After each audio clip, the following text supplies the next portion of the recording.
warahmatullahi wabarakatuh. Alhamdulillahirabbil alamin wa bihi nasta'inu ala umuri dunya waddin. Wassalatu wassalamu ala asyrofil anbiya'i wal mursalin wa ala alihi wa sahbihi ajmain. Amma ba'du. Segala puji bagi Allah Subhanahu wa taala yang telah memberikan rahmat dan karunia-Nya sehingga saya dapat melaksanakan pembuatan video dengan baik. Sebelumnya, perkenalkan nama saya Baik Khairul Bunga Ariri dengan NIM 24886233214.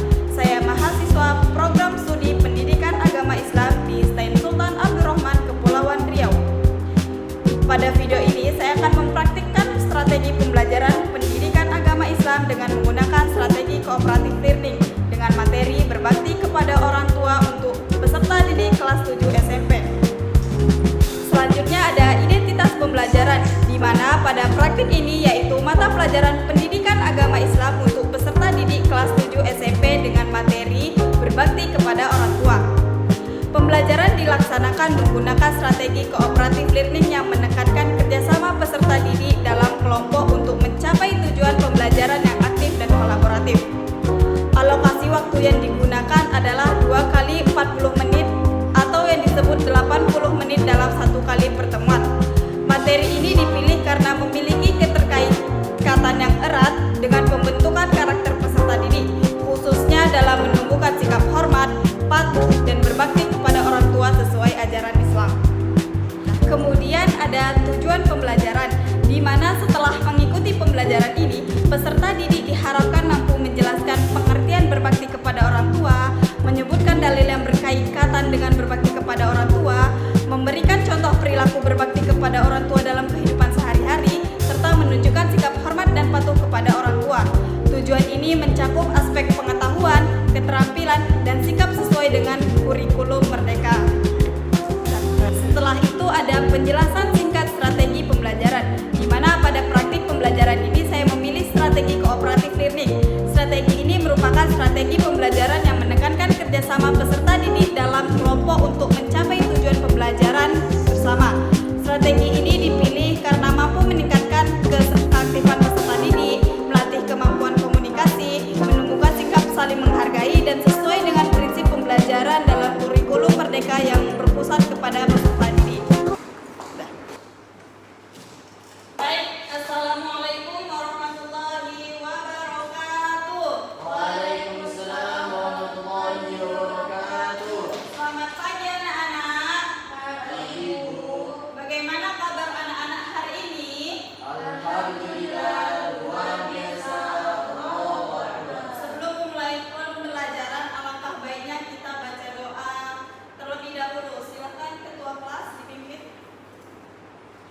Sebelum pembelajaran dimulai, mari kita membaca doa. Berdoa mulai.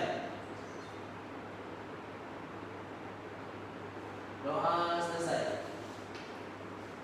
Baik, terima kasih kepada ketua kelas. Baik anak-anak, siapa yang tadi pagi sebelum berangkat sekolah berpamitan kepada kedua orang tuanya? Saya, Ibu. Oke, Amel.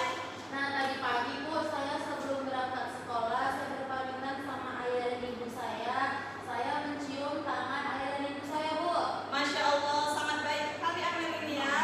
Nah, terus siapa yang membantu orang tuanya di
Lalu sikap yang benarnya itu adalah berbicara sopan. Andi dapat membantu pekerjaan orang tua dan menaati nasihat orang tuanya dengan baik, Bu. Terima kasih kelompok 1. Apakah ada tanggapan dari kelompok lain? Pendapat dari kelompok 2, kami setuju dengan pendapat kelompok 1 karena Islam mengajarkan untuk berbakti kepada orang tua. Baik, terima kasih. Berdasarkan hasil diskusi kelompok, perilaku Andi tidak sesuai dengan ajaran Islam karena seorang anak wajib menghormati dan menaati orang tua selama tidak bertentangan dengan syariat Allah Subhanahu wa Ta'ala. Anak yang membantah orang tua dapat menyakiti perasaan mereka dan mengurangi keharmonisan dalam keluarga. Sikap yang benar adalah berbicara dengan sopan, mematuhi nasihat yang baik, membantu pekerjaan rumah, dan selalu mendoakan kedua orang tua. Anak-anak, Allah berfirman dalam surat Al-Isra ayat 23 yang artinya, dan Tuhanmu telah memerintahkan agar kamu jangan menyembah selain Dia dan hendaklah berbuat baik kepada kedua orang tua. Ayat-ayat ini menunjukkan bahwa berbakti kepada orang tua merupakan perintah langsung dari Allah Subhanahu wa Ta'ala. Contoh perilaku berbakti kepada orang tua tadi sudah anak-anak jelaskan kan? Nah, membantu pekerjaan rumah, berbicara dengan sopan, menghormati nasihat orang tua, menjaga nama baik keluarga, dan selalu mendoakan kedua orang tua. Baik anak-anak, sebelum kita mengakhiri pembelajaran hari ini, mari kita melakukan refleksi bersama. Apa pelajaran penting yang kalian dapatkan hari ini? Silahkan. Saya Ibu. Oke, Amel. Nah, pembelajaran yang saya dapatkan pada hari ini, saya belajar bahwa berbakti kepada orang tua itu termasuk bentuk perintah dari Allah Subhanahu wa Ta'ala. Alhamdulillah, jawaban Amel sangat baik sekali ya. Nah, sebagai kesimpulan, berbakti kepada orang tua merupakan kewajiban setiap anak muslim. Berbakti dapat dilakukan melalui perkataan yang baik, sikap yang sopan, membantu pekerjaan orang tua, serta mendoakan orang tua setiap hari. Semoga setelah pembelajaran ini kita dapat menjadi anak yang lebih hormat dan sayang kepada orang tua. Mungkin itu saja materi yang dapat Ibu sampaikan. Kurang lebihnya mohon maaf. Wassalamualaikum warahmatullahi wabarakatuh. Waalaikumsalam warahmatullahi wabarakatuh.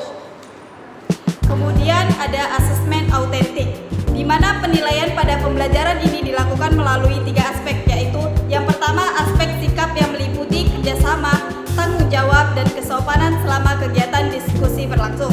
Yang kedua itu ada aspek pengetahuan yang dinilai melalui pertanyaan dan pemahaman peserta didik terhadap materi berbakti kepada orang tua. Yang ketiga itu ada aspek keterampilan yang dinilai melalui kemampuan peserta didik dalam menyampaikan hasil diskusi kelompok.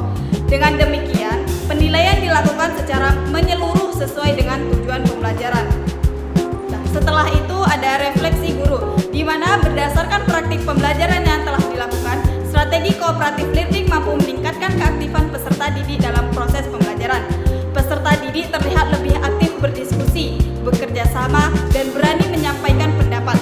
Kelebihan strategi ini adalah mampu melatih keterampilan komunikasi, kerjasama, dan tanggung jawab peserta didik.